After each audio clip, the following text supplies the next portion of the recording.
force de défense et de sécurité oɗo jamanu mo gonɗen hande ha tengti e leyɗele dow folle leyɗele afrique ɗe ko ɓuren heewde konnuji munen koko mbayliti inde mbatti force de défense et de sécurité doole e dentorɗe e kisal ɗen doole dentorɗe e kisal ɗe noon keɗen ndendin ina keewi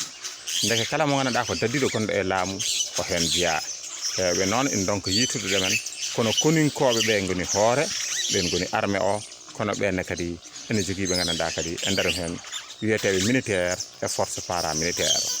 ndeke noon kamɓe koninkoɓe ɓe kamɓe goni militaire en ɓe eɓe gonde tedda paɗe en ɓe goni gendarme en ɓe e won hen mbiya wona eɓe jogui gardeɓe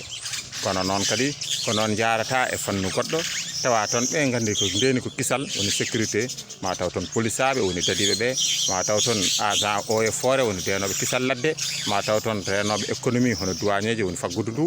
ma taw ɗon renoɓe gueɗe ɗe ganduɗa ko wayno cumuji en e faabo en hono sapeur pompier en ɓen kala koye force de défense et de sécurité ɓe jeeya ndeke noon kala baɗɗo cumci dadiɗo jahowde jamiroɗo laamu ɓen gandanɗa hoorema kamɓe ndendi ɓe mbiyete force de défense et de sécurité